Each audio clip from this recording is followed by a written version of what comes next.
우리는 믿음의 성장을 생각하면서 믿음에는 대상이, 그 대상인 하나님과의 관계가 믿음이다라고 하는 것입니다. 그러나 내가 믿는 하나님을 신뢰하기 위해서는 우리는 목숨까지 아까워하지 않는 마음이 있어야 된다는 거예요. 주님이 우리를 향해 그러셨던 것처럼 희망이 있기 때문에 목숨까지도 아까워하지 않아야 된다라고 하는 것입니다. 이것이 진정한 큰 믿음이라는 것입니다. 그 믿음은 사랑에서 나오는 거예요. 사랑하면 죽음도 두렵지 않아요. 사랑하기 때문에 예수님은 우리를 죽음 가운데서 건져내신 거예요. 그게 고통입니다. 여러분, 믿음은요, 희망은요, 그런 고통이 따르는 거예요. 혹시 이런 약속 해본 적 있나요?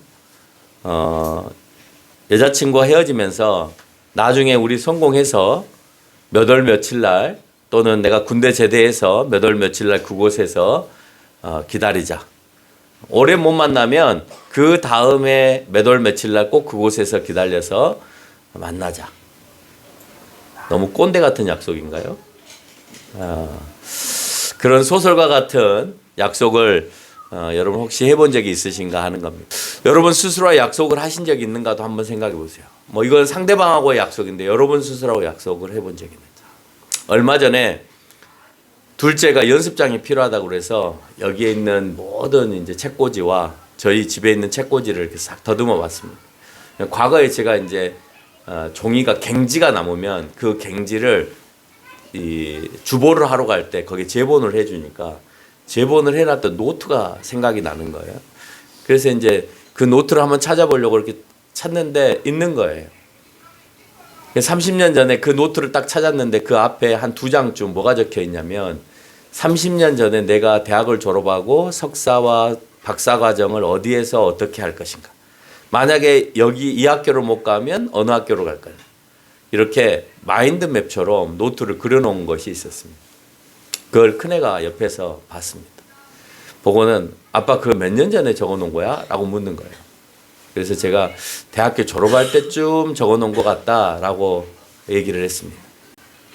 그리고 시간이 지나서 보니까 그 약속은 희망을 품고 지켜오고 있더라는 거예요. 희망이 없었으면 내가 그 가운데에서 꼭 그것을 해야 될 이유가 없었으면 그 약속은 그 도중에 얼마든지 포기가 되어졌을 겁니다. 교단을 위해서 해야 될 일들과 학교를 위해서 해야 될 일들이 있었기 때문에 했지, 그냥 맹목적으로 내가 그 공부를 해야 된다라고 했으면 도중에 아마 힘들어서 하지 못했을 것입니다. 우리는 믿음의 성장을 생각하면서 믿음에는 대상이 있고 반드시 대상이 있죠. 여러분, 내가 누구를 믿느냐라고 하는 거에서 대상이 없으면 믿음이 이루어질 수 없는 거죠. 그 대상인 하나님과의 관계가 믿음이다라고 하는 것입니다. 그러나 내가 믿는 하나님을 신뢰하기 위해서는 우리는 목숨까지 아까워하지 않는 마음이 있어야 된다는 거예요. 주님이 우리를 향해 그러셨던 것처럼, 주님이 우리를 향해서 그러셨던 것처럼 희망이 있기 때문에 목숨까지도 아까워하지 않아야 된다라고 하는 것입니다. 어쩌면 이 믿음이 전쟁터에서 전우의 죽음 앞에서 나도 그 싸움에 죽음을 내걸고 할 수 있는 신뢰의 관계여야만이 가능한 것입니다. 여러분, 전쟁터에서 전우를 믿지 못하면 그러면 전쟁을 치를 수가 없죠. 내가 이렇게 포화 속에서 총알을 쏘고 앞으로 전진을 할 때 뒤에서 사격을 해줘야, 그래야 내가 피해서 적진으로 좀 더 돌진할 수 있다라고 하는 것을 우리는 알 수 있기 때문에 그런 사격들을 호위하는 사격들을 해줘야 되는 거죠. 믿지 못하면 안 되는 거죠.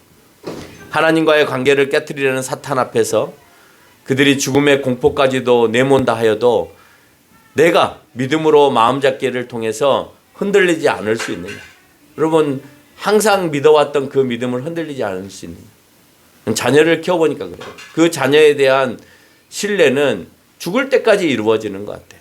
어느 순간 그 자녀가 나에게 실망을 준다 하더라도 또다시 나는 마음 잡기를 해야 되는 거예요. 내가 이 아이가 돌아오기를, 이 아이가 다시 학업에 임할 수 있기를, 그 마음을 품고 오늘 또 마음 잡기를 통해서 내가 내 자녀에게 처음 먹었던 그 마음에 흔들리지 않음이 있어야 됩니다. 목사는 성도에 대한 마음 잡기가 충분히 있어야 됩니다. 여러분 속이 탈 때가 있죠. 가슴을 칠 때가 있습니다. 기도를 하다 보면 나도 이렇게 마음이 아픈데 주님은 얼마나 아플까 하고 마음을 칠 때가 있어요.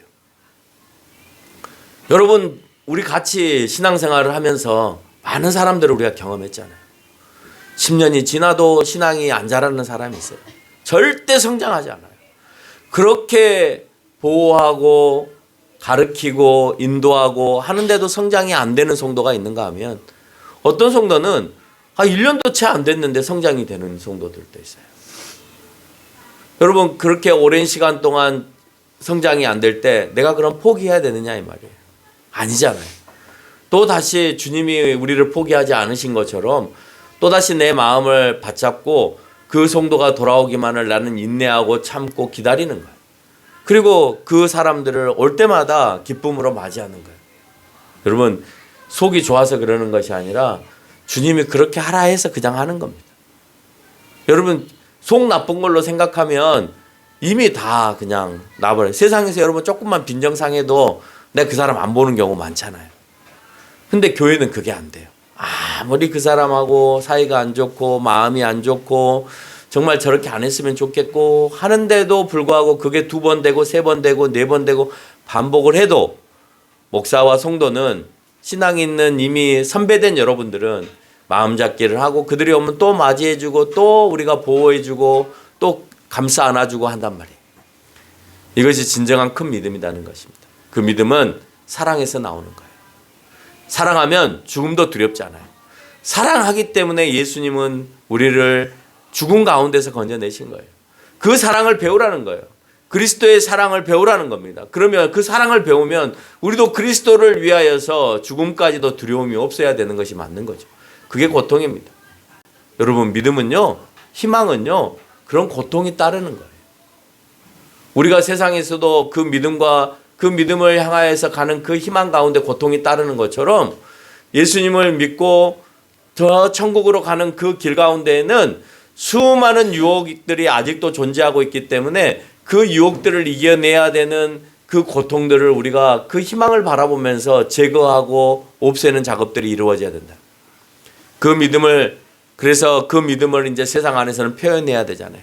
그 표현의 방식이 기도로, 말씀으로, 예배로, 찬양과 헌금과 선한 행위와 윤리적인 삶 같은 것으로 하는 거예요. 그래서 부모는 이런 헌신적 삶을 사는 거예요. 여러분 내가 자식을 사랑한다, 내가 너 믿는다고만 하면 되는 거예요? 아니잖아요. 그 자식을 위해서 내가 헌신적 삶을 살아야 되잖아요. 그거 고통이잖아요. 나 혼자 먹고 사는 거는 그렇게까지 고생 안 해도 돼요.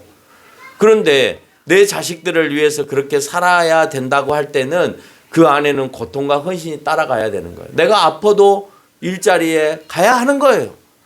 아프다고 안 가면 잘리는데? 내가 도저히 내 몸이 일어나지 않아지는데도 불구하고 내가 출근을 해야 되는 이유는 내 안에 자녀들이라고 하는 희망이 있기 때문에 그 희망을 보고 내가 헌신하고 고통 가운데로 가는 거예요. 근데 우리가 그걸 불만을 품고 살아가나요? 아니잖아요. 우리는 그 불만을 품고 살아가는 것이 아니라 그 아이들의 희망을 보고 살아가는 거예요. 설사 그 아이들이 나에게 아무런 도움도 되지 않고 앞으로 나에게 무엇을 해주지 않는다 하더라도 부모는 그냥 해준 걸로 끝나는 겁니다. 또다시 그 아이들이 낳은 자녀들을 위해서 헌신하겠죠. 그래서 부모는 그냥 부모의 갈 길을 가는 겁니다. 그 가운데는 고통도 따른다라는 거예요. 내가 무엇이 되기 위해서는 약속과 다짐과 꿈만 가지고는 또 안 돼요. 그 약속 안에는 고통을 이겨내고 그 희망을 위해서 달려가야 되는 것이 포함되어 있어요. 희망과 꿈은 고통이 따르는 게 맞지만 그러나 고통스럽지만 그 약속을 지키며 가는 이유는 우리가 희망을 보았기 때문에 그래요. 오늘 본문을 통해서 아담과 하와는 오실 예수님의 희망을 보았습니다. 우리가 예수님을 몰랐던 시대의 사람들이 예수님을 믿고 구원받는다는 말이 맞느냐라고 물을 거예요. 예수님이 안 계시는데 어떻게 예수님을 믿어? 라고 말할지 모르겠습니다. 그러나 이미 아담 이후로부터 예수님의 출생에 대한 고지가 3장 15절부터 언급이 되어지고 있습니다. 아담은 분명히 자녀들한테 얘기했을 거고 여자의 후손 가운데 사탄을 죽일 지금 우리는 그 말이 무슨 말인가라고 생각할 수 있을지 모르겠지만 충분히 그 시대에는 하나님이 아담에게 이해되리만큼 설명하셨을 거라고 생각합니다. 한 줄로만 설명되어졌던 요절이지만 아담은 충분히 그것을 이해했을 것이고 하와도 그걸 충분히 이해했을 것이고 또 자기가 자녀를 낳았을 때 그 자녀에게도 충분히 얘기를 했을 겁니다. 그러면 그 얘기는 충분히 그 후손들로 통해서 연결이 돼야 됐던 거예요. 그러나 누군가는 그것을 단절해 놨겠죠. 단절해 놨기 때문에 얼마 가지 않아서 그 사회는 아주 황폐한 사회가 되고 마는 것을 우리는 성경을 통해서 볼 수가 있습니다. 우리는 지난주에 믿음의 성장을 저해하는 요소를 알게 됐습니다. 그것은 하나님의 말씀에 불순종하는 거라고 그랬습니다. 그것이 죄이고 그 결과는 영원히 부활하여서 고통 가운데서 영원히 사는 것이라고 얘기했습니다. 그래서 믿음의 성장을 저해하는 요소인 하나님 말씀에 불순종하는 삶을 살지 않는 것이 우리의 믿음을 성장시키는 것이다라고 말씀을 드렸어요. 그리고 이미 불순종한 부분은 철저히 회개해야 된다고도 말씀을 드렸어요. 하나님은 기회를 주세요. 회개라고 하는 기회를. 그 회개의 삶이 없으면 우리는 하나님과의 관계가 개선되지 않고 개선되지 않으면 우리의 믿음은 성장할 수 없다라고 설명을 했습니다. 믿음이 성장하는 대로 그 믿음을 저해하는 요소도 제거해야 합니다. 믿음이 성장할 수 있게 하기 위해서는 위에서 희망도 있어야 한다라고 표현했습니다. 그 절대적인 희망은 그 누구와도 아닌 하나님과의 관계, 약속의 관계에서 생겨난다는 거예요. 선악과의 언약이 처음 우리에게 영원히 살 수 있는 희망의 약속이었습니다. 너 그거 따먹지 마. 너 그거 안 먹으면 영원히 살 수 있어. 그 따먹으면 죽어. 그래서 그 처음의 약속은 영원히 살 수 있는 희망의 약속이었습니다. 안 먹지만 않으면 우리는 희망을 품고 계속 살 수 있는 거예요. 먹으면 그 희망은 소멸되어지는 겁니다. 아담과 하와가 어김으로 우리는 영생의 삶을 또 우리가 희망을 품고 있었던 그 희망의 삶을 잃게 되었습니다.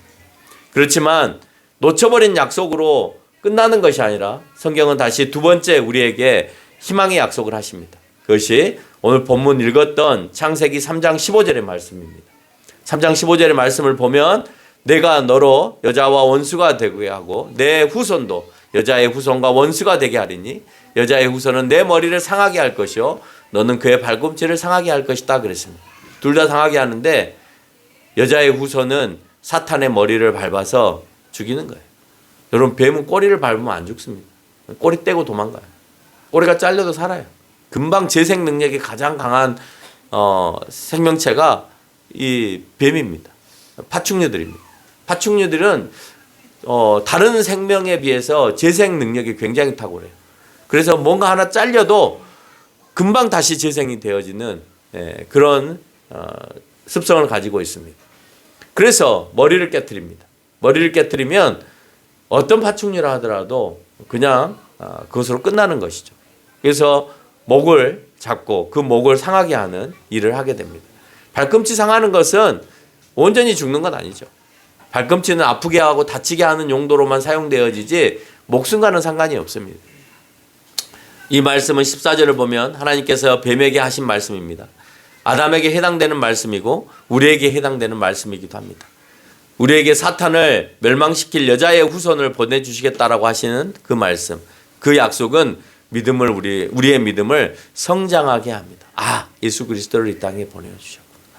그리고 그 후손들도 역시 그런 마음을 가지고 살아갔을 겁니다.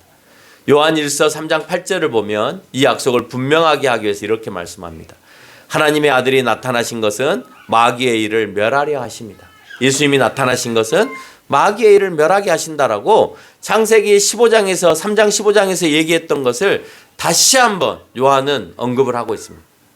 우리에게 보내주시겠다고 하신 사탄을 멸망시키고 또 그로 인하여서 여자의 후손으로 하나님의 아들 예수 그리스도가 우리 가운데 오시게 된다라고 하는 사실을 다시 한번 언급하고 예수님 아담 이후로부터 수천 년이 지났는데도 불구하고 그 신앙은 계속해서 유지되어져서 예수님의 제자들에게까지도 이것이 전달되어졌다라고 하는 것은 이미 아담 이후로부터 누군가를 통하여서 연결이 되었기 때문에 가능한 것이다라고 하는 거예요.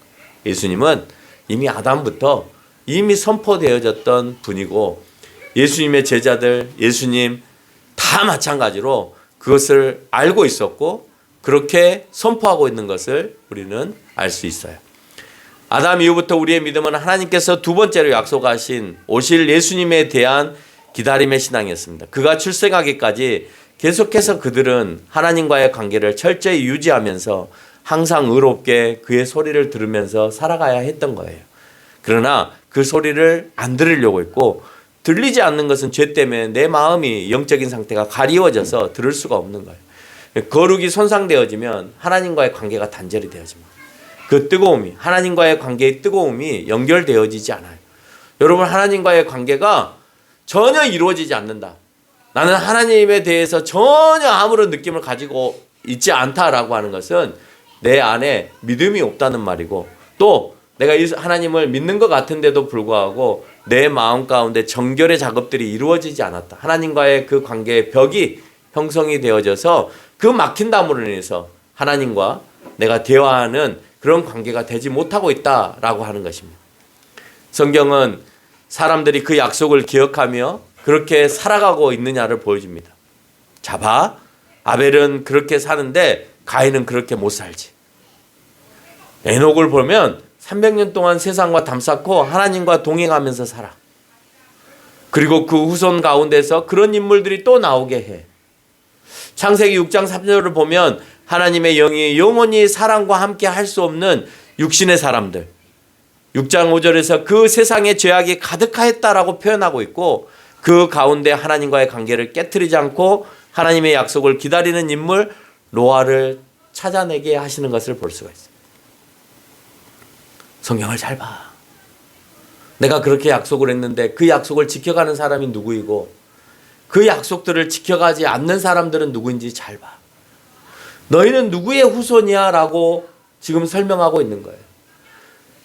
누구의 후손이냐에 따라서 하나님의 음성이 들리지 않는 부류가 있고, 누구의 후손이냐에 따라서 그 소리가 들리는 사람들이 있습니다. 여러분은 오늘 이 메시지가 들리는 후손들이에요? 안 들리는 후손들이에요? 네? 들리는 후손들이에요? 그 계보는 아직도 우리 가운데 흘러가고 있는 겁니다.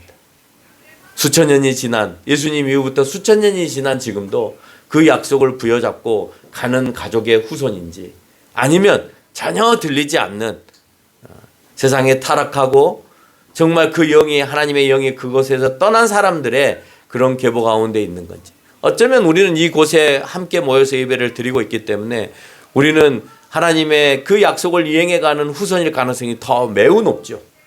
100%이면 너무 좋겠지만 아니라 하더라도 우리 확률은 매우 높을 겁니다. 그러나 세상은 아직도 이 소리를 듣고 있지 못하기 때문에 그 후손일 가능성의 그 확률이 매우 적겠죠. 없다라고 말할 수는 없고 적을 겁니다. 듣지도 지금 못하고 있기 때문에 그렇겠죠. 아무리 세상이 부패하고 하나님이 사람을 지으시고 보시기에 좋았다는 말씀을 반복하고 있으시지만 6장 6절에서 말씀하고 있는 것처럼 사람 지으셨음을 한탄하는 그런 상황이 되어지고 있는 것을 우리는 또 성경을 통해서 읽을 수가 있어요. 그래서 내가 보내주시겠다고 하는 그 혈통 한 사람 정도는 그 시대에 존재해야 되는 것을 성경은 얘기하면서 그런 혈통의 계보를 통하여서 결국 예수님께서 등장하고 계시는구나 라고 하는 것을 족보를 통해서 얘기합니다. 우리는 창세기부터 등장하는 족보가 따분하고 재미없고 읽기 싫고 하는 내용이지만 왜 족보를 그렇게 수도 없이 많이 말하고 있을까?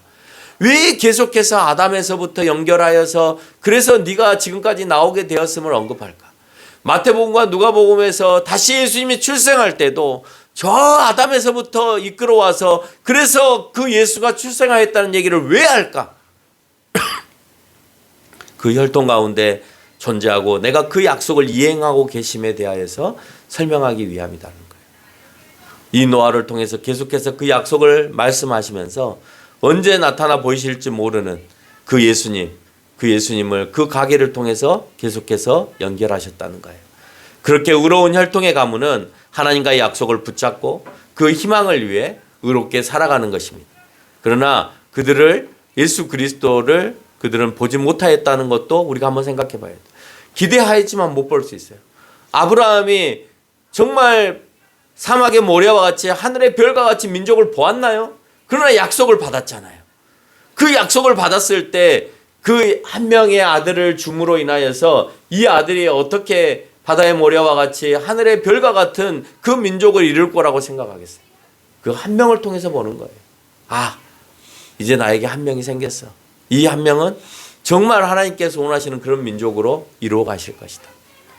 여러분, 이스라엘이라고 하는 땅에 지금 살고 있는 유대인들의 그 수가 그렇게 많지 않습니다. 1000만도 채 되지 않아요. 그런데 중요한 것은 세계 각국에 퍼져 있는 유대인들의 혈통들을 헤아리면 어마어마한 숫자입니다. 그들이 퍼져서 살고 그곳에서 민족을 형성하고, 그들은 또 이 제왕절개 수술이나 아니면 이 낙태를 하지 않아요, 유대인들은. 그러니까 생기면 그냥 다 낳는 거예요. 뭐 4명도 낳고 5명도 낳고 10명도, 지금도 그래요. 현대적인 지금도. 그러니까 그 민족의 수가 얼마나 많은가 하는 것을 우리가 알 수가 있겠죠. 우리 역시도 주님은 당시처럼 우리를 부활하게 하셔서 천국으로 인도하신다고 하셨지만, 구약의 조상들이 그런 것처럼 우리도 역시 2000년이 지났는데도 불구하고 예수님은 오시지 않으셨다는 거예요. 그러나 그들이 자신들의 생존에 주님을 뵙지 못했다고 해서 하나님께서 원하시는 의로운 삶을 살기를 원하지 않은 것이 아니라는 거예요. 그 가문을 하나님은 선택하시고 그 가문을 통해서 이끌어내시는 것처럼 오늘 예수님을 통하여서 하나님의 나라의 소망을 품고 있는 그 가정을 통하여서 오늘 또 의롭게 살기를 원하시고, 그래서 그 소망을 붙들고 나아가기를 원하고 있다는 거예요. 우리도 마찬가지입니다. 우리를 통해 또 다른 의로운 사람이 되게 하시고 그 가문들을 주님을 만나게 하시고 천국으로 인도하십니다. 이제 2000년쯤 멀리 왔습니다. 지금 오신다고 해서 전혀 이상하지 않는 시간이 되어버렸어요. 그렇죠? 지금 오셔도 전혀 이제 이상하지 않죠. 많은 영역에서 연구하는 학자들이 전에도 말했지만 세상의 종말이 다가오고 있다는 것을 누구나 할 것 없이 다 얘기해요. 지구과학자도 얘기하고 환경과학자들도 얘기하고, 심지어 인공지능과 로봇을 연구하는 사람들도 이제 우리가 로봇과 인공지능에 지배되는 세상이 돼버렸구나 라고까지 얘기를 하고 있습니다. 챗GPT를 만들었던 CEO도 우리가 인공지능에 농락당하는, 인공지능의 그 모순에 의해서 우리가 나중에는 힘들어지는 세상이 될 거다. 인공지능에 대해서 잘못된, 앞으로 악영향이 미칠 것에 대해서 이미 언급을 했습니다. 그게 선한 영향력으로만 사용할 것 같아요? 여러분, 인공지능과 로봇이 정말 선한 생각을 하고 있고 선한 생각을 하고 있는 나라들에 의해서만 사용되질까? 아니에요. 모든 나라가 다 사용할 수 있어요. 그리고 모든 나라 입장에서 자기는 선해요. 자기 입장에서는 다 선한 거예요. 그러니 결국 우리가 악한 사람만 무찔르기 위해서 로봇을 사용하는 것이 아니라 이제는 그들도 사용해서 우리도 피해를 볼 수 있는 거예요. 이제는 로봇에 의해서 우리가 죽게 되는 세상까지도 점점점 도래되어졌다. 사람은 종말을 두려워하지만 우리에게 하나님의 약속에 희망이 있기 때문에 종말이 온다 하더라도 우리는 그 희망을 품고 살아갑니다. 그러나 중요한 건 하나님의 약속이 나의 약속이 되었을 때 희망이 우리의 믿음을 더욱 장성하게 한다는 거예요. 그 하나님의 나라가 내 것이 아니면 그러면 내 믿음은 장성할 수가 없어요. 여러분, 천국이 내 것이 아닌데 내가 왜 믿음이 장성합니까? 왜 내가 성장합니까? 성장할 수가 없죠. 그냥 나는 신앙의 행위를 하고 살아가는 거예요. 종교적인 행위를 하고 살아가는 것이지 믿음이 성장하면서 살아가지 않습니다. 추워도 눈이 무릎까지 쌓여도 안동역 앞에서 기다릴 수 있는 것은 그 사람이 온다는 약속과 상대에 대한 사랑과 신뢰가 있었기 때문에 가능한 것이었습니다. 어느 때든 약속을 통한 희망에는 기다리는 동안 고통이 수반되어집니다. 그러나 우리는 그 고통 때문에 그 희망을 버릴 수가 없습니다. 그렇죠? 여러분, 신앙생활하면서 따르는 고통들이 있잖아요. 내가 여행도 가지 못하고 주의를 끼고 또 뭐 돈도 마음껏 벌 수 없고 하는 그런 고통들이 우리 가운데 있습니다. 내가 주일이 있기 때문에 내가 마음껏 뭔가를 그 시간을 사용할 수 없는 고통도 있고, 세상 사람들하고 관계를 맺으면서 세상적으로 살지 않기 위한 고통도 있어요. 내가 술자리에 가면 좀 더 이 문제가 풀릴 텐데, 예? 내가 저 사람들과 같이 세상적인 유흥과 더불어서 어울리고 영업을 하고 사업을 하면 더 잘 될 텐데, 뭐 그런 거 있잖아요. 근데 내가 그 돈을 못 벌더라도 내가 그런 자리에 참여하지 않는 그런 고통이 있을 수 있잖아요. 과감하게 포기하는. 하나님과의 약속의 희망을 버리는 순간 우리의 믿음은 더 이상 성장할 수 없는 죽은 믿음이라는 것을 우리는 잊어서는 안 돼요. 여러분, 하나님 나라의 그 희망은 그 어떤 것보다 큰 거예요.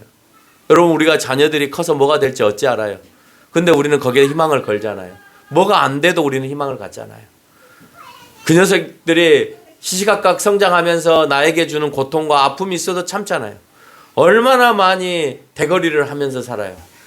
그렇지만 그래도 참아주고, 부모니까 그 안에 희망을 갖고, 또 내가 오늘 가서 일을 하고 또 그 번 돈으로 그 아이들을 또 키워내는 것은 그 아이의 미움을 보고 한다면 도저히 할 수가 없죠.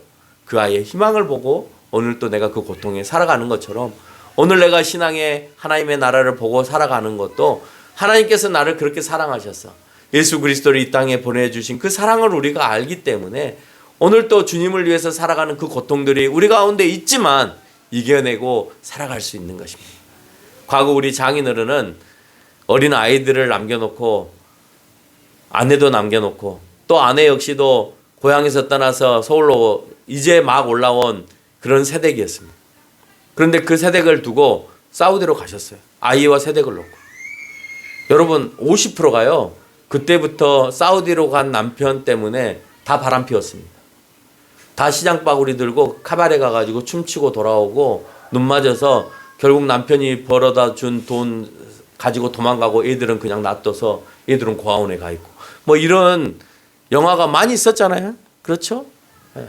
그런데 그 아이들을 묵묵하게 20대의 여인이 객지 생활을 하면서 그 아이들만 두고 간 그 아이들을 보면서 그렇게 사셨다는 거예요. 그 이유는 돈을 더 많이 벌어야 되는, 아버지가 내가 서울에서 돈을 버는 것보다 사우디 가면 돈을 더 번다 하니까 내가 가족들과 헤어지는 고통과 그 더위와 그 공포감을 내가 이겨내고라도 내가 돈을 더 벌어야 되겠다라고 하는 생각을 하신 거죠.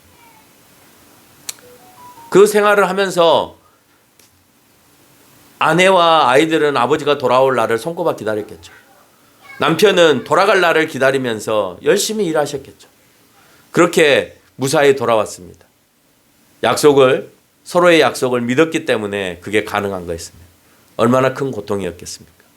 그 사우디에서 말도 통하지 않는 가운데 얘기를 들어보면 아직도 그것이 트라우마에 있는지 늘 사우디 얘기를 하세요. 가시면 내가 이렇게 해서 돈 벌었고 이런 현장에서 일을 했고, 그 더위에 싸웠고 못 먹었고 빼짝 말랐고, 지금도 말라 계세요. 그렇게 내가 쫓겨나지 않으려고 최선을 다해서 노력했다라고 하는 그 그리움과 고통의 시간들을 얘기하는 것을 볼 수가 있습니다.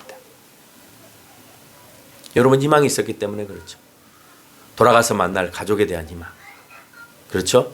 내가 좀 더 돈을 쥐고 가서 그 배고픔을 해결하겠다라고 하는 그 희망이 있었기 때문에 그 고통을 참고 간 거예요. 여러분, 몇 년 동안, 지금은 세상이 많이 좋아져서 어느 나라를 가도 아무리 못 사는 나라 가도 살 수 있잖아요. 옛날에 사우디는요, 집 한 채 없는 허벌판의 사막이었습니다. 그곳에 짚는 거예요. 근데 그 외로움을 어떻게 달래겠어요? 20대 남자가 그곳에 가서 가족도 떼어놓고, 하나님과의 약속도 미래에 다가올 희망이라고 생각하면서 하나님과 하신 약속을 붙잡고 고통 가운데서 희망을 잃지 않고 계속해서 주님을 향한 우리의 믿음을 성장시키는 가운데 살아가는 저와 여러분이 되시기를 주님의 이름으로 축원합니다.